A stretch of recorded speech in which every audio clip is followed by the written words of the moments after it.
আমরা যেটা করব সেটা মেনলি থিওরিটিক্যাল বেস, এবং আমরা পুরো নোটটাই গ্রুপে দিয়ে দেব।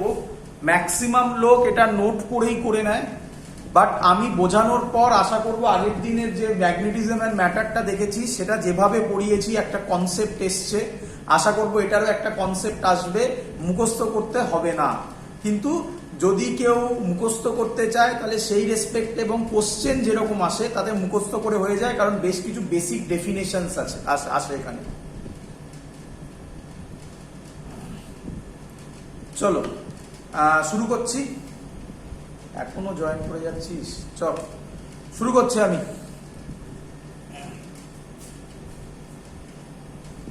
তো ফার্স্ট আজকে যেটা পড়াবো সেটার নাম হচ্ছে গিয়ে প্রপার্টিজ অফ ম্যাগনেটিজমের আন্ডারে।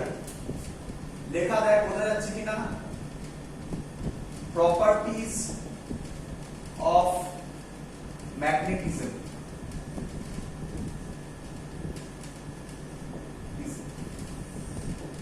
তাহলে আমরা যেগুলো পড়বো, নাম্বার 1 প্রথমেই বলে রাখি, এইচ বলে একটা জিনিস পড়বো, আই বলে কেউ কেউ, অর এম বলে কেউ কেউ, এই জিনিসটা পড়বো। হিস্টেরিসিস পড়বো,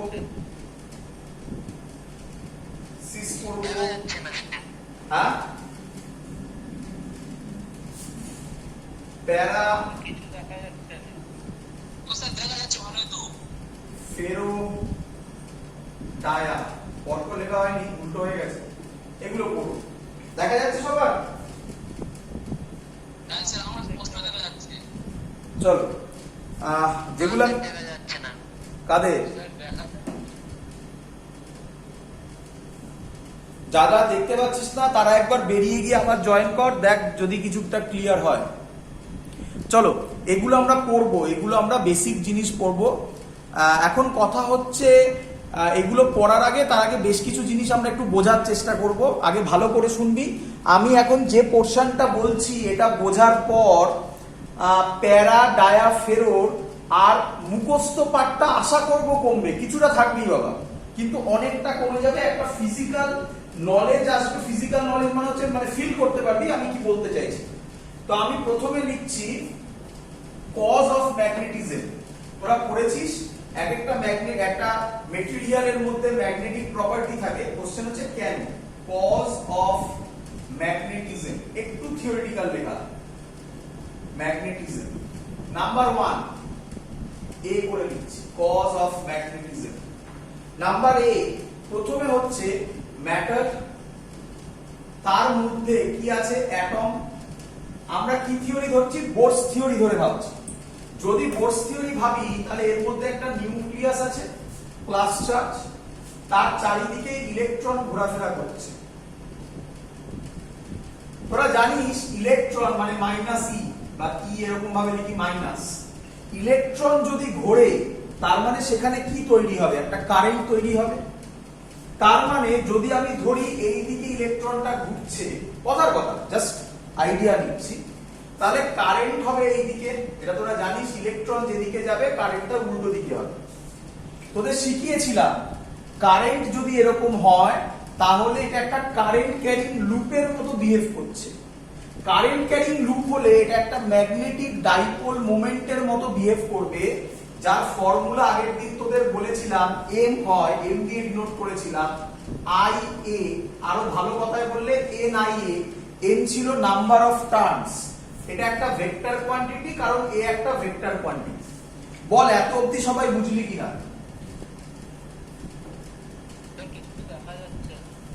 হ্যাঁ, বাকিদের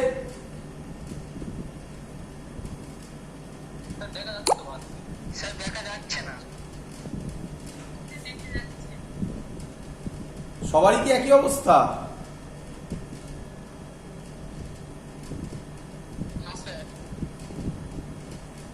দেখা যাচ্ছে?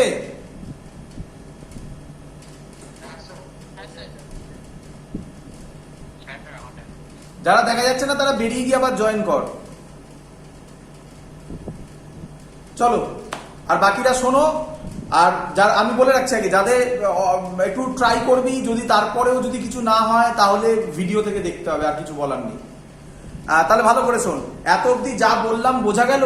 এখনো পর্যন্ত যা বলেছি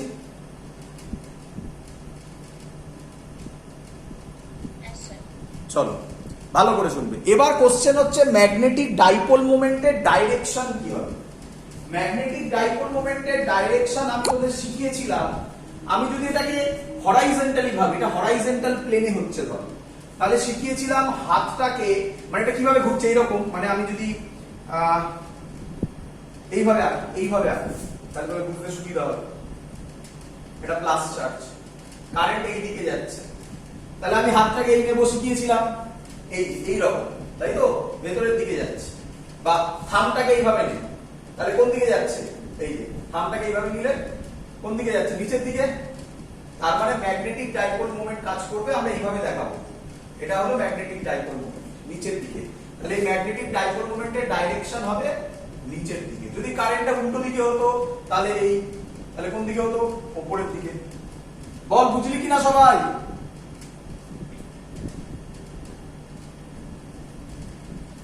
হ্যাঁ না বললে বাবু।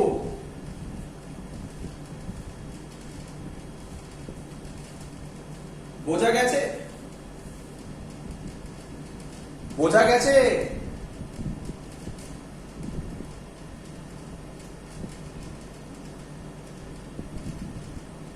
আরে হ্যাঁ না বল কিছু। চলো এবার তাহলে এটাই হচ্ছে অ্যাকচুয়াল রিজন যে একটা বডিতে, মানে একটা ম্যাটার, তার মধ্যে হিউজ নাম্বার অফ অ্যাটমস আছে। প্রত্যেকটা অ্যাটমের ক্ষেত্রে এরকম একটা সিনারিও হচ্ছে, তার মানে একটা ডাইপোল মোমেন্ট ক্রিয়েট হচ্ছে। এটাই হচ্ছে অ্যাকচুয়াল ম্যাগনেটিক ডাইপোল, সরি ম্যাগনেটিজমটা কোনো একটা মেটেরিয়ালে কেন অ্যারাইজ করে, এটা হলো তার বেসিক কজ। এবার ভালো করে শুনুন, তাহলে আমি এবার আমি বলতে পারি, এবার নাম্বার 2 পয়েন্টটা বি পয়েন্ট, শুধু কিন্তু এটাকে আমরা বলি অরবিটাল মোশন, নাকি? আমি বলতে পারি এটাকে কি বলে? Orbital motion. শুধু কি অরবিটাল মোশনের জন্যই ম্যাগনেটিজম জেনারেট করে? আচ্ছা, আমরা পড়বো শুধুমাত্র এটার জন্য, বাট অ্যাকচুয়াল ডেপথে বলছি। নাম্বার বি হচ্ছে আরেকটা জিনিসের জন্য তৈরি হয়, তার নাম হচ্ছে, এটা অরবিটাল মোশন যদি বলে থাকি, আরেকটা হচ্ছে spin orbital motion. Spin orbital motion. এই যে অ্যাটম গুলো ঘুরছে, তোরা পড়েছিস স্পিন কোয়ান্টাম নাম্বার পড়েছিস কেমিস্ট্রিতে। এই যে অ্যাটম গুলো, এই যে ইলেকট্রন গুলো ঘুরছে, এগুলো আবার নিজেদের চারিদিকে ঘুরছে। তাহলে ওরা যদি আবার নিজেদের চারিদিকে ঘোরে, তাহলে সেগুলো আবার বিহেভ করবে একটা ডাইপোল মোমেন্টের মতো। তো তার জন্য একটা ম্যাগনেটিক মোমেন্ট জেনারেট হবে। আরেকটা জিনিস আছে নাম্বার সি, সেটা হচ্ছে গিয়ে magnetic moment of nucleus. Magnetic moment of nucleus. নিউক্লিয়াসের জন্য একটা ঘটনা ঘটবে। তুই বলি কেন? ভালো করে শোন। যদি একটা ম্যাটার নিই আমি, তাহলে এর মধ্যে এগুলো হচ্ছে একটা অ্যাটম, বুঝতে পারলি? এগুলো অ্যাটম। অ্যাটমকে এইভাবে রিপ্রেজেন্ট করব, ডাইপোল মোমেন্ট হলে এইভাবে রিপ্রেজেন্ট করব। এই অ্যাটম গুলো আবার নিজেদের মধ্যে রাফলি এরকম ভাবে র্যান্ডমলি ঘোরাফেরা করছে। তার মানে প্লাস চার্জ গুলো তো থেমে নেই, এই প্লাস চার্জ গুলো তো মুভ করছে। তাহলে এই প্লাস চার্জ গুলো যদি মুভ করে, আমরা জানি চার্জ মুভ করা মানেই হচ্ছে কি একটা কারেন্ট, ইলেকট্রিসিটি তৈরি হবে। কারেন্ট তৈরি হওয়া মানেই ম্যাগনেটিজম তৈরি হবে। তাহলে ম্যাগনেটিক মোমেন্ট অফ নিউক্লিয়াসের জন্য হয়। বাট আমাদের ক্ষেত্রে এই দুটো জিনিস, এগুলো বড় হয়ে পড়বি, এগুলো প্রায় নেগলিজেবল। তাই এগুলোকে আমরা ধরি না।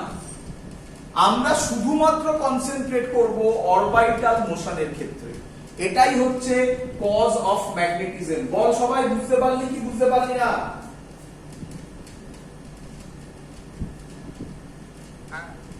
চলো এবার নেক্সট কোশ্চেন হচ্ছে, ভালো করে বুঝবি, আমি কনসেপ্ট বলছি, এগুলো থেকে কোশ্চেন আসবে না। কোশ্চেন কি আসবে আমি বলে দেবো। তাহলে প্রথম জিনিস আমরা যেটা দাঁড়ালো, স্যার যেটা বললো এগুলো দরকার নেই, স্যার একবার বুঝিয়ে দিয়েছে। যেটা দাঁড়ালো, নেট ম্যাগনেটিজম তৈরি হচ্ছে অরবিটাল মোশনের জন্য। এই অরবিটাল মোশনের জন্যই নেট ম্যাগনেটিজম তৈরি হলো। আশা করব সবাই বুঝতে পেরেছিস। বল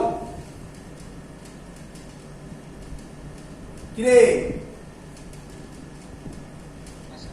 চলো এবার ভালো করে শুনবি।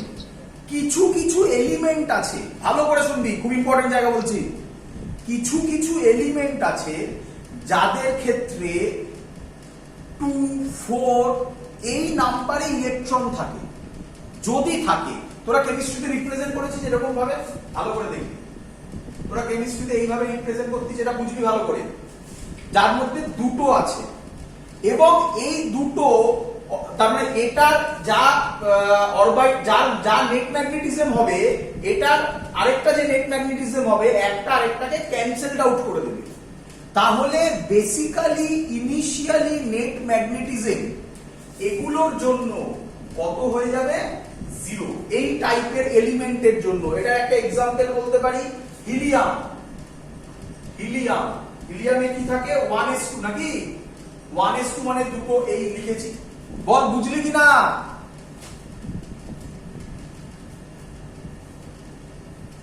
না বুঝলে বল, আবার বলবো আমি।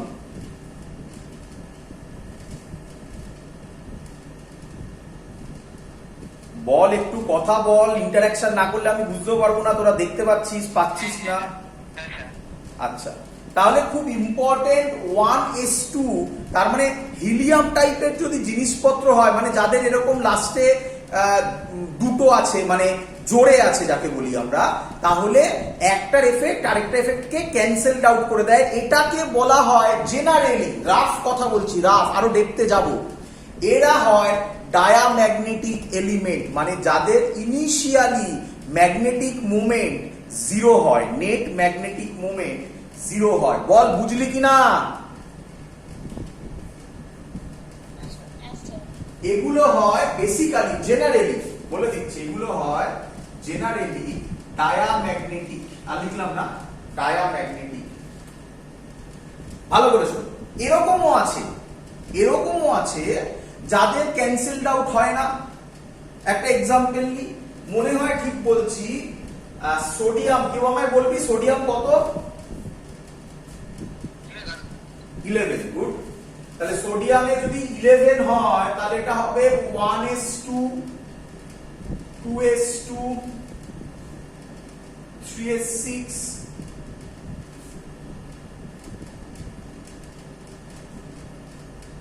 4s1। ঠিক করলাম? বল। তাহলে ভালো করে দেখা, বোঝ। এটার জন্য ক্যান্সেল আউট করে গেল, এটার জন্য ক্যান্সেল আউট করে গেল, এটার জন্য 1, 2, 3, 4, 5, 6 ক্যান্সেল আউট করে গেল। দেখ একটা পড়ে থাকবে, বল বুঝলি কিনা?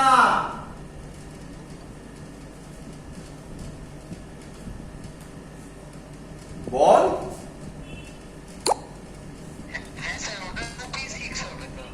হ্যাঁ,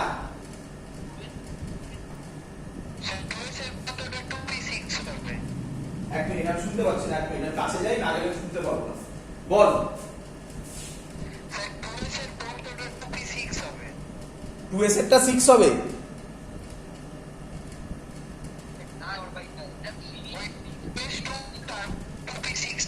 হ্যাঁ,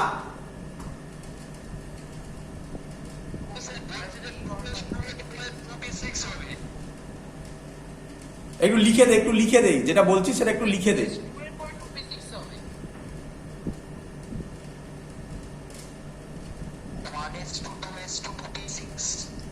ও 2p6, আচ্ছা, হ্যাঁ, সরি, হ্যাঁ, এবার শুনতে পেয়েছি, 2p6। হ্যাঁ, যাই হোক, হ্যাঁ 2p6, আমার ওটা, হ্যাঁ 3s2 ওটা ভুলে গেছি। 2p6 হবে, তাহলে ওটার ক্ষেত্রেও মানে ক্যান্সেলড আউট হবে, হ্যাঁ কি নয়? আমার এটা বোঝানো দরকার, একটার সাথে আরেকটা ক্যান্সেলড আউট হবে, হ্যাঁ কি নয়? পড়ে থাকলো সেই একটাই, তাই তো? এটাই বলছিস তো, 2p6, তাই তো?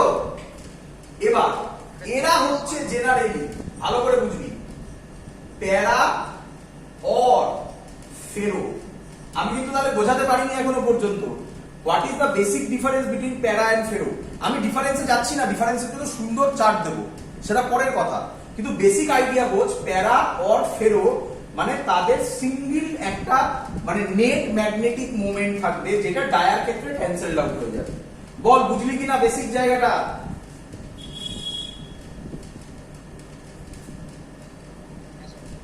ক্লিয়ার?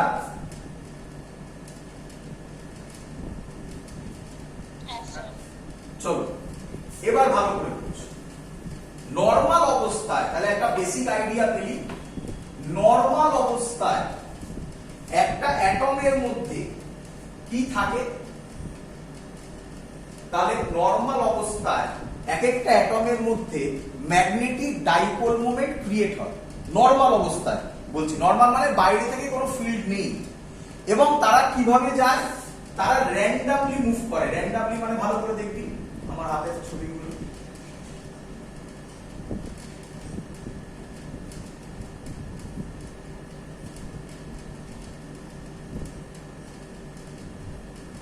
such that normal অবস্থায় such that এদের নেট ম্যাগনেটিক মোমেন্ট নেট এমন ভাবে অ্যালাইন থাকে, তোরা জানিস এটা, নেট ম্যাগনেটিক মোমেন্ট জিরো হয়। বল বুঝলি কিনা? র্যান্ডমলি অ্যালাইন থাকে, র্যান্ডমলি অ্যালাইন থাকে, র্যান্ডমলি অ্যালাইন। বল বুঝলি কিনা? ক্লিয়ার? এবার যদি আমি এক্সটার্নাল ম্যাগনেটিক ফিল্ড দিই তাহলে কি হবে? এর পরের ছবি, যদি আমি এক্সটার্নাল ম্যাগনেটিক ফিল্ড দিই, এটাকে বলা হচ্ছে বি এক্সটার্নাল, তাহলে বোঝ এগুলো একটা ডাইপোল, তাহলে কি হবে? তাহলে তোরা এটা পড়েছিলিস, এরকম একটা ছবি মনে করে আশা করি, ডেরিভেশনও করেছিস তোরা এরকম। ইলেকট্রিক ফিল্ডে করেছিস, ম্যাগনেটিক ফিল্ডে কম্পেয়ার করে পড়তে বলেছিলাম। এইগুলো ছিল একটা ম্যাগনেটিক ডাইপোল মোমেন্ট এরকম। তাহলে এর মধ্যে একটা এদিকে ফোর্স, একটা এদিকে ফোর্স, মানে একটা টর্ক জেনারেট হবে। এই টর্ক এই ডাইপোল গুলোকে অ্যালাইন করবে। সবাই, আচ্ছা সবাইকে কি অ্যালাইন করতে পারে? অ্যান্সার হচ্ছে না, তবে ম্যাক্সিমামকে অ্যালাইন করার চেষ্টা করবে। তাহলে ভালো করে শুনবি, নেট ম্যাগনেটিক মোমেন্ট আর জিরো হবে না। এবং এখানে একটা ইম্পর্টেন্ট টার্মে যাব, ভালো করে বোঝ। তাহলে ছবিটা কি রকম হবে? ছবিটা অনেকটা এরকম হবে, দেখ অ্যালাইন হয়ে গেছে, অ্যালাইন হয়ে গেছে, এটা একটু অ্যালাইন হয়নি, অ্যালাইন হয়েছে, একটু অন্য আছে। বল বুঝতে পারছিস কিনা সবাই ছবিটা? বল।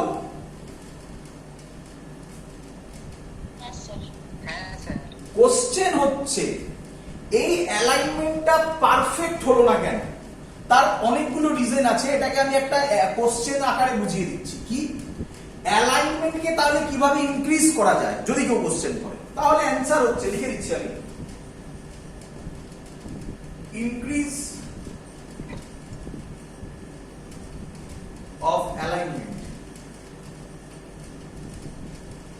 নাম্বার 1 পয়েন্ট, ভালো করে শুনবি, এটা তো সবাই জানে। নাম্বার 1 পয়েন্টটা কি? ম্যাগনেটিক ফিল্ড মানে বি এক্সটার্নাল কে আমি এইভাবে দেখালাম, ইনক্রিজ করো। এক্সটার্নাল ম্যাগনেটিক ফিল্ডকে আরো বাড়িয়ে দাও, তাহলে যেগুলো একটু অ্যালাইনড নয় সেগুলোকেও অ্যালাইন করে দেবে। বলো বুঝলে কিনা?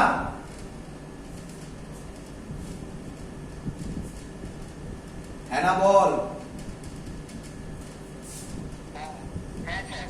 নাম্বার বিটা ভালো করে শুনবি, ডিক্রিজ দ্য টেম্পারেচার। এটা ভালো করে শুনবি, ডিক্রিজ দ্য টেম্পারেচার। এগুলো যা পড়াচ্ছি কিছু পরীক্ষায় আসবে না এখনো পর্যন্ত, পুরো কনসেপ্টের জন্য বলছি। ডিক্রিজ দ্য টেম্পারেচার, ভালো করে শোন। যদি টেম্পারেচার আমি কমিয়ে দিই, তোরা জানিস মলিকিউল গুলো র্যান্ডমলি ভাইব্রেট করছে। তাহলে যদি র্যান্ডমলি ভাইব্রেট করে তাদের মধ্যে কলিশনও হবে, সেই কলিশনের জন্য অ্যালাইনমেন্ট চেঞ্জ হয়ে যায়। যদি আমি টেম্পারেচার কমিয়ে দিই তাহলে মলিকিউল গুলোর ভাইব্রেশন আগের থেকে বাড়বে না কমবে? কমবে। যদি মলিকিউলস এর ভাইব্রেশন কমে তাহলে ওদের মধ্যে due to vibration alignment change হওয়ার প্রবাবিলিটি কমবে। তাহলে অ্যালাইনমেন্ট আগের থেকে আরো বেশি হবে, তাই ডিক্রিজ দ্য টেম্পারেচার, তাহলে ইনক্রিজ হবে অ্যালাইনমেন্ট। বল বুঝলি কিনা? এটা জয়েন্টের কোশ্চেন, না বোর্ডে এটার মধ্যে দেয় না, জাস্ট জেনে রাখো, বোর্ডে দেবে না। নেক্সট, এবার ভালো করে শোনো। তাহলে কি দাঁড়াবে? তাহলে কি দাঁড়াবে? এবারে আমি খুব ইম্পর্টেন্ট কথা বলছি। এবার এটা যেটা বলছি ওপরেটা মুছে দিয়ে বলছি, আচ্ছা ওপরেটা থাকবে, এখানে দিচ্ছি, খুব ইম্পর্টেন্ট কথা। সো দেয়ার ইজ, এটা ইম্পর্টেন্ট কথা, এখান থেকে ডিফারেন্স হবে। There is net magnetic moment, there is net magnetic moment. এই এত অব্দি লিখলে ভুল, এত অব্দি ম্যাক্সিমাম লোক তোরা এত অব্দি মনে রাখিস, এখানে বললে বেসিক জায়গাতে ভুল হবে। ভালো করে শুনবি, there is net magnetic moment না, নেট ম্যাগনেটিক মোমেন্ট তো নিঃসন্দেহে, খুব ইম্পর্টেন্ট কথা, ভালো করে শোন। পার ইউনিট ভলিউম, এই হলো মেইন জায়গা, net magnetic moment per unit volume. এই কথাটার মানে কি? ভালো করে শোন। এই জায়গাটার মধ্যে তুই যে কোনো একটা ইউনিট ভলিউম নে। ইউনিট ভলিউম মানে কি? 1 সেন্টিমিটার কিউব হতে পারে, 1 মিলিমিটার কিউব হতে পারে, 1 মিটার কিউব হতে পারে, যা ইচ্ছা নিতে পারিস। তার মানে একটা ছোট্ট পোর্শন নিলি ভলিউমে, কথার কথা এইরকম। তুই দেখতে পাবি এইটুকুনি জায়গার মধ্যে ম্যাগনেটিক মোমেন্ট জিরো হবে না। So there is net magnetic moment per unit volume. তোরা কত অবধি বলিস? There is net magnetic moment per unit volume বলিস না, ব্যাস এখানেই কনসেপ্ট পাল্টাবো। বল বুঝলি কিনা সবাই এত অবধি? মানে এইটুকুনি জায়গাতে এটা যদি 1 মিলিমিটার কিউব হয়, তাহলে এর মধ্যে একটা ম্যাগনেটিক মোমেন্ট আছে। এর মধ্যে একটা, এটা 1 সেন্টিমিটার কিউব যদি হয়, কথার কথা ধরে নে, তাহলে এর মধ্যেও একটা নেট ম্যাগনেটিক মোমেন্ট আছে। এই হলো বেসিক কনসেপ্ট। বল বুঝলি কিনা? এবার খুব ইম্পর্টেন্ট কথা বলছি, এটাকে কি বলে ভালো করে শুনবি, এইটাই মেন কথা এতক্ষণ পর্যন্ত যা বুঝিয়েছি তার মধ্যে। সো দ্য এলিমেন্ট ইজ, আমি আর অত লিখলাম না, সো ইট ইজ, খুব ইম্পর্টেন্ট টার্ম বলতে চলেছি, ইট ইজ ম্যাগনেটাইজড, এটাকে বলা হয় ম্যাগনেটাইজড। So it is ম্যাগনেটাইজড। এই ম্যাগনেটাইজড মানে ম্যাগনেটে কনভার্ট হওয়া নয়, সহজ মানে এত সহজ নয়, এইভাবে ভাবলে হবে না। ম্যাগনেটাইজড মানে there is a net magnetic moment per unit volume, this is called magnetized. বল এটা বুঝলি কিনা? যা পড়ালাম তার মধ্যে মেইন জায়গা হচ্ছে এইটুকুনি এখনো পর্যন্ত। বল বুঝলি কিনা? আরে হ্যাঁ না তো বল।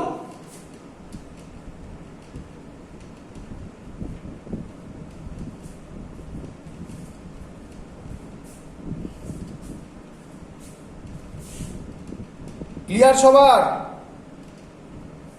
আচ্ছা, অ্যালাইনমেন্ট মানে হচ্ছে, কেউ আমাকে কোশ্চেন করেছে, অ্যালাইনমেন্ট মানে হচ্ছে গিয়ে একই লাইনে হওয়া, তাকে বলা হয় অ্যালাইনমেন্ট। পর পর থাকা, তাকে বলা হয় অ্যালাইনমেন্ট।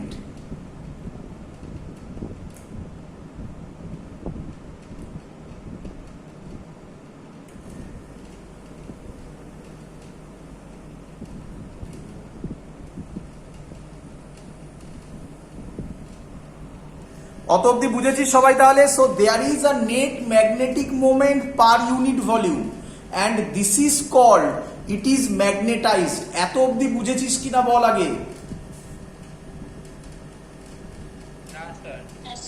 আচ্ছা, কেউ আমাকে কোশ্চেন করেছিলিস অ্যালাইনমেন্ট মানে কি? অ্যালাইনমেন্ট মানে একই লাইনে হওয়া, দিস ইজ কল্ড অ্যালাইনমেন্ট, একই লাইনে থাকা।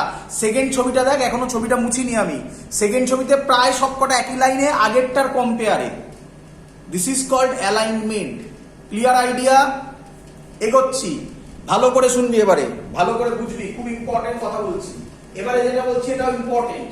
কি বলছে?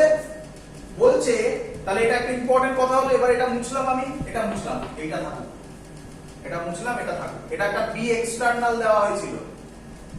কি বলছে? দ্য ওভারঅল ম্যাগনেটিক ফিল্ড, এটা আরেকটা important point. The overall magnetic field magnetic field মানে B net magnetic field, the overall magnetic field inside the magnet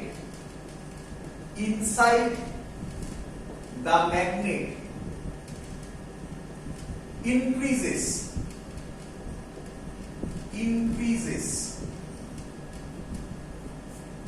as bus increases এত দিন হবে, আর কিছু বলার নেই, এবার বোঝাবো ভালো করে বলছে যে overall magnetic field inside the magnet increase হয়ে যাবে। কোশ্চেন হচ্ছে কেন, ভালো করে আমরা একটা এক্সটার্নাল ম্যাগনেটিক ফিল্ড দিয়েছি, এই এক্সটার্নাল ম্যাগনেটিক ফিল্ড এর ভেতরে একটা ম্যাগনেটিক ফিল্ড তৈরি করছে, আমি বলতে পারি তার নাম বি ইন্টারনাল। বল বুঝলি কিনা? এই এক্সটার্নালটা এর ভেতরে আরেকটা ম্যাগনেটিক ফিল্ড তৈরি করছে, এটারই নাম বি ইন্টারনাল। তাহলে টোটাল ম্যাগনেটিক ফিল্ড মানে ওভারঅল ম্যাগনেটিক ফিল্ড মানে বি নেট হয়ে যাবে নাকি B external plus B internal.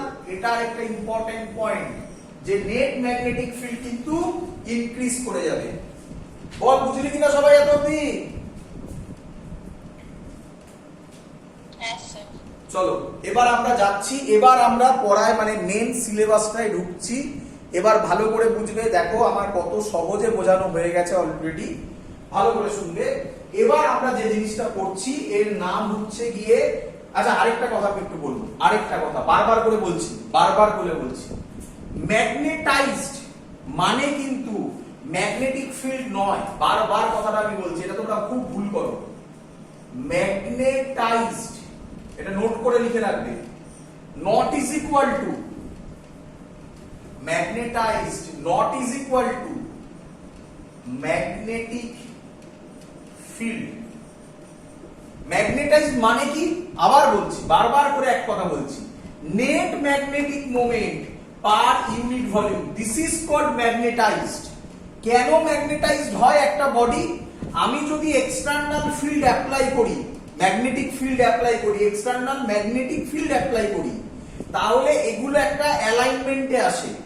এই অ্যালাইনমেন্টে net magnetic moment per unit volume আর জিরো হয় না, এটাকে বলা হয় ম্যাগনেটাইজড। মানে ট্রুলি স্পিকিং এটা কজ হলে এটা এফেক্ট, তাই এটা দুটো কখনো সেম কোয়ান্টিটি নয়, এটা তোমরা ভুল করো, মানে গায়ে গায়ে কথা না, ম্যাগনেটাইজড ম্যাগনেটিক ফিল্ড, এটা খুব ভুল হয়, এটা যেন না হয়। বলো বুঝলে কিনা সবাই?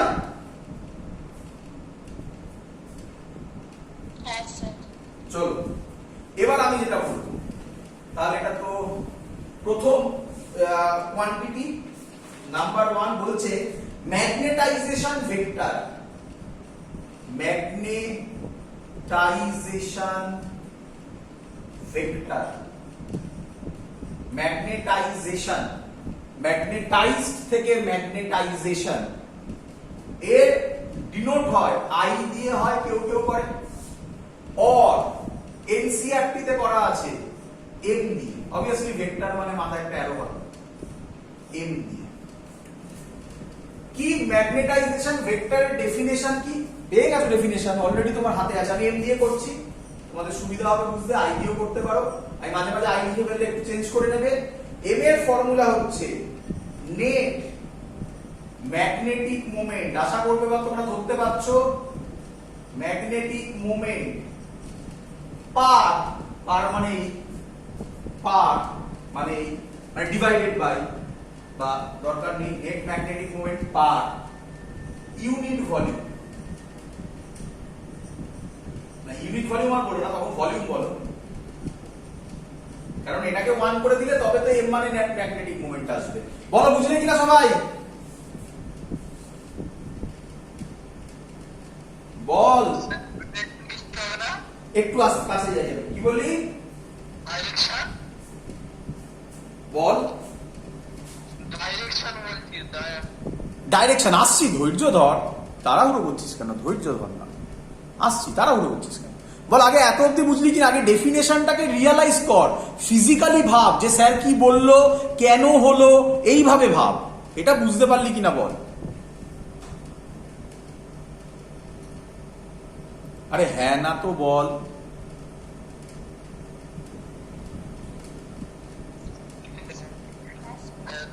চলো এবার অলরেডি এক কাছে আমি একটু ম্যাথমেটিক্সটা করে নিব, ম্যাথমেটিক্সটাকে করে নিই। তাহলে আমি বলতে পারি এম এর ফর্মুলা হচ্ছে, কে আমায় বলবে ম্যাগনেটিক মোমেন্টকে কি দিয়ে ডিনোট করেছিলাম আগের ক্লাসে? স্মল এম দিয়ে, মনে পড়ে আশা করি? স্মল এম দিয়ে। তাহলে small M by V volume. এবার কেউ আমাকে একটা কোশ্চেন করেছিল, স্যার এটা ডাইরেকশন কি? তো পেয়ে গেছে, অ্যানসার তো হয়ে যাওয়ার কথা। তার কি? ম্যাগনেটিক ডাইপোল মোমেন্টের যা ডাইরেকশন সেটাই ম্যাগনেটাইজেশনের ডাইরেকশন। বলো বুঝলে কি বুঝলে না?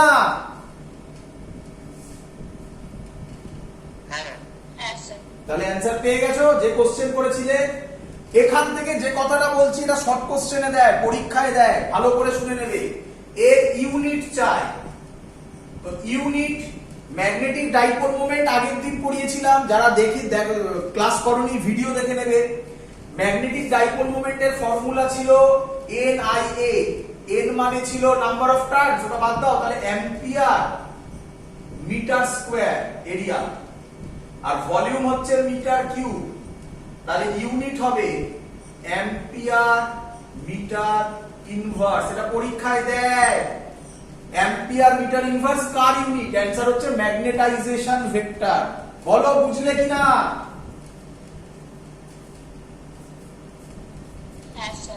চলো একটা ছোট অঙ্ক করাচ্ছি। ছোট অঙ্ক, পরীক্ষায় আসার চান্স কম। খারাপ কোশ্চেন হলে, বাজে কোশ্চেন হলে দিতে পারে। নতুন টাইপ, ইয়ারে পাবে না, নতুন টাইপ করাচ্ছি। কি মুছবো? মুছে দিলাম এগুলো, পরে আবার লাগলে একটু রেফার করব। কি কোশ্চেনটা বলছে, for a bar magnet,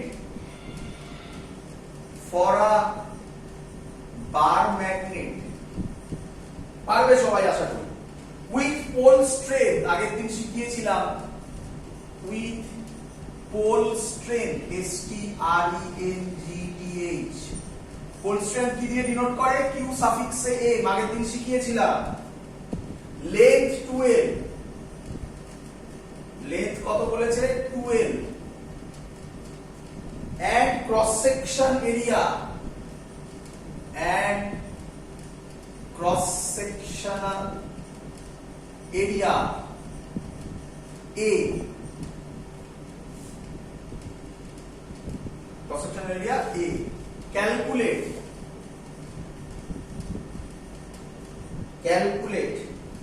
the value of magnetization.